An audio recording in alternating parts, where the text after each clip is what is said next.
قومی اسمبلی میں اظہار خیال کرتے ہوئے بلاول بھٹو زرداری نے کہا کہ ہم نے ایوان میں گالم گلوچ اور بد تہذیبی کی سیاست نہیں کی۔ انہوں نے کہا کہ جب ہم اپوزیشن میں ہوتے ہوئے بھی Pakistan Tehreek Insaf P T I کے چیئرمین عمران خان کی مخالفت کرتے تھے تو جمہوری دائرے میں رہنے کی کوشش کرتے تھے۔ وفاقی وزیر خارجہ نے کہا کہ ہم اپوزیشن میں ہوتے ہوئے دھاندلی کے خلاف احتجاج کرتے تھے اور مسلط حکومت کو بے نقاب کرنا چاہ رہے تھے، مگر ہر وقت ہمارے ذہن میں یہ ہوتا تھا کہ ہم سے ایسا کام نہ ہو جس سے سسٹم کو نقصان ہو، جمہوریت کو دھچکا پہنچے اور تیسری قوت یا غیر جمہوری قوت فائدہ لے۔ انہوں نے کہا کہ ہم نے پوری توجہ اس پر دی کہ عدم اعتماد کے ذریعے سلیکٹڈ وزیر اعظم کو نکالنا ہے۔ تاریخ میں ایسا کبھی نہیں ہوا تھا کہ لیکن تمام سیاسی جماعتوں کے اتحاد سے ہم اس میں کامیاب ہوئے اور تاریخ رقم کی اور سلیکٹڈ وزیر اعظم کو ووٹ کے ذریعے گھر بھیج کر اتحادی وزیر اعظم کو منتخب کیا۔ ہم نے زور دیا کہ ہم نے عدم اعتماد کے تھرو وزیر اعظم سلیکٹڈ وزیر اعظم کو نکالنا ہے، اور جبکہ تاریخ میں کبھی ایسے ہوا نہیں تھا، لیکن ہم سب کی محنت کی وجہ سے، ساری سیاسی پارٹیز کی اتحاد کی وجہ سے ہم اس میں کامیاب ہوا۔ ہم نے تاریخ رقم کی اور ایک وزیر اعظم کو کسی کورٹ آرڈر کے تھرو نہیں، مگر اس پارلیمنٹ کا، اس ہاؤس کا ووٹ کے تھرو ہم نے اس کو گھر بھیج دیا اور اپنا یونٹی وزیر اعظم کو منتخب کروایا تھا۔ یہ ایک تاریخی مومنٹ تھا۔ بلاول بھٹو زرداری نے کہا کہ جب ہم نے حکومت سنبھالی تو ہم سب نے ارادہ کیا کہ جو غلطیاں پہلے ہوئی ہیں ان کو درست کرنے کی کوشش کریں، سویلین اداروں کو مضبوط بنائیں، پارلیمان کے وقار کو بحال کیا جائے، جمہوریت کو مضبوط کیا جائے، اور اب تاریخ فیصلہ کرے گی کہ ہم اس میں کامیاب ہوئے یا نہیں۔ انہوں نے کہا کہ جب ہم حکومت میں آئے تو ہمیں ایک ایسی اپوزیشن ملی جس کو نہ جمہوریت کی فکر تھی، نہ پارلیمان، نہ ملک اور نہ ہی کارکنان کی فکر تھی، اور انہوں نے اپوزیشن میں رہتے ہوئے پاکستان کی تاریخ میں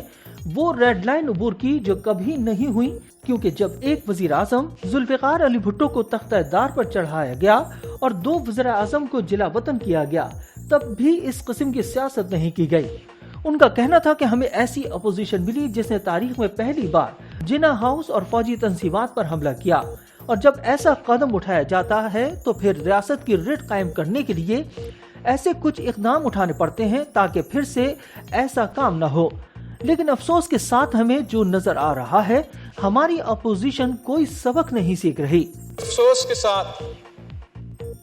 ہمیں ایسے ایک اپوزیشن ملا جس نے تاریخ میں پہلی بار جناح ہاؤس پہ حملہ کیا، ملٹری انسٹالیشنز پہ حملہ کیا، اور پھر جب ایسا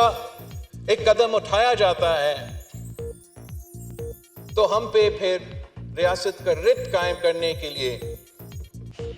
اور ایک ایسا ایگزامپل سیٹ کرنے کے لیے کہ یہ پھر سے ایسے کام نہ ہو، ایسے کچھ قدم اٹھانے پڑے۔ میرے افسوس کے ساتھ جناب اسپیکر، ہمیں جو نظر آ رہا ہے کہ ہمارا جو اپوزیشن ہے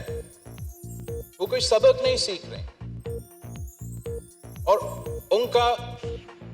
سیاست کا انداز، سیاست کا طریقہ کار آج بھی وہی ہے کہ یا میں کھیلوں گا یا میں کسی کو نہیں کھیلنے دوں گا۔ چیئرمین پیپلز پارٹی نے کہا کہ اپوزیشن کا سیاست کا طریقہ کار اور انداز آج بھی وہی ہے کہ یا میں کھیلوں گا یا کسی کو نہیں کھیلنے دوں گا۔ ان کا کہنا تھا کہ ہمیں 15 ماہ کا جو وقت ملا، اس میں ہم تمام اداروں کو دائرہ اختیار میں کام کرانے کے حوالے سے کامیاب نہیں ہوئے۔ مزید کہا کہ اپوزیشن پر بھی فرض ہے کہ وہ اپنا رویہ درست کرے، اور ہم پر بھی یہ ذمہ داری ہے کہ ہم سب سیاستدان بنے، سیاست اور جمہوریت کو مضبوط کرنے کی کوشش کریں۔ بلاول بھٹو زرداری نے کہا کہ میں نے کچھ دن قبل بھی یہ بیان دیا تھا کہ نواز شریف اور سابق صدر آصف علی زرداری کو ایسے فیصلے لینے چاہیے جس سے میرے اور مریم نواز کے لیے آگے جا کر سیاست آسان ہو، نہ کہ مشکل۔ انہوں نے مزید کہا کہ جیسے ہم چل رہے ہیں ایسا لگتا ہے کہ ہمارے بڑوں نے فیصلہ کیا ہے کہ جیسے 30 سال آپ نے بھگتا ہے ہم بھی آگے جا کر وہی سیاست کریں۔ ہمارے ملک کے نوجوان اس روایتی سیاست سے تنگ آ چکے ہیں، وہ اب نہ ہم پر بھروسہ کرتے ہیں نہ کسی اور پر، جبکہ ملک کا سب سے بڑا اثاثہ ہماری نوجوان نسل ہے۔ ان کو اپنے دائرے میں کام کرنے کا جو سلسلہ ہے اس پہ ہم کامیاب نہیں ہوئے ہیں۔ میں نے صدر زرداری کو اور میاں نواز شریف کو اپیل کیا کہ میاں صاحب کو اور زرداری صاحب کو ایسے فیصلے لینا چاہیے جس سے میرے لیے اور مریم شریف صاحبہ کے لیے آگے جا کے سیاست آسان ہو، مشکل نہ ہو۔ اور جس طریقے سے ہم چل رہے ہیں ایسے لگتا ہے کہ ہمارے بڑوں نے فیصلہ کیا ہے کہ جو 30 سال آپ لوگوں نے سیاست بھگتا ہے ویسے ہی آپ چاہتے ہو کہ آگے جا کے 30 سال ہم سیاست کریں۔